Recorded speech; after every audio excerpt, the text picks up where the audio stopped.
nyo pag sinasaway kayo, dumadala. Ibig sabihin pag sinaway, nahiya na ako. Ha? Pag sinasaway kayo, lumdala. Ibig sabihin, tigil na kasi nahiya ako. Nahiya ako magsaway. Behave. Simbahan ko eh. Hindi ko laruan.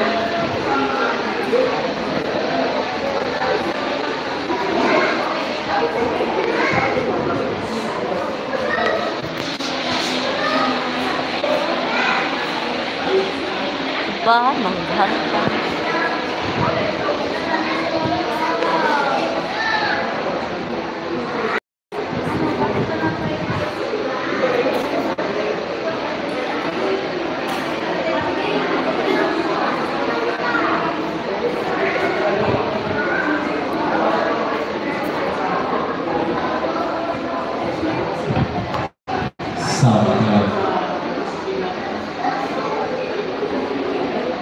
Okay, magandang umaga sa lahat.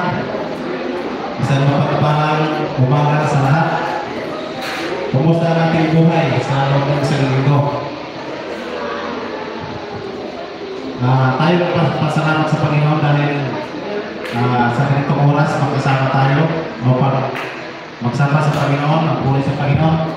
Sa ibang bansa, sa may kaguluhan na bansa, matak-watak sila.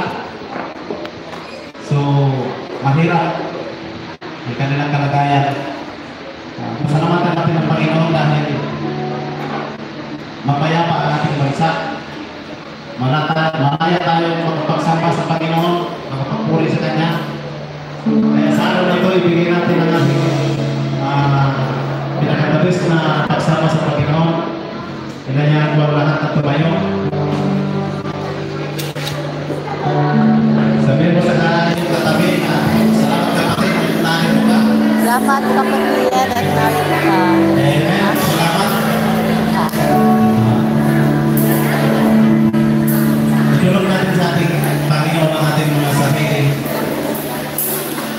Hingin natin sa Panginoon ang kanyang paggabay, ang kanyang pagtanggap sa ating panalabasan sa ating ito.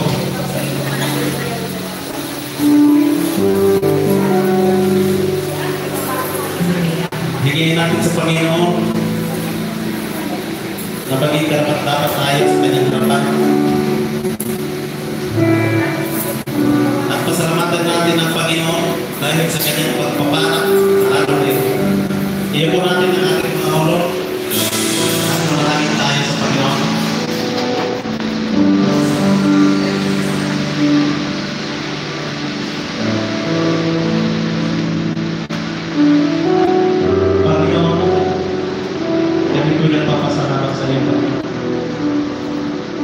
Dahil sa iyong kabutihan at habang, dahil sa iyong biyaya, narito kami, Panginoon, handang magpuri sa iyong Panginoon, sa iyong katigaan, sa iyong kabangalan.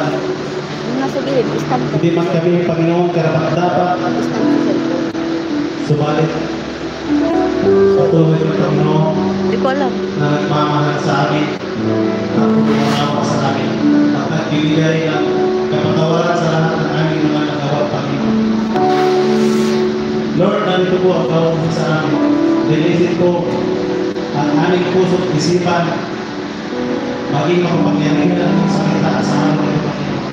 At ito'y magtululot ng kalinisan sa aming mga puso. Na hindi kami nalabas sa dagong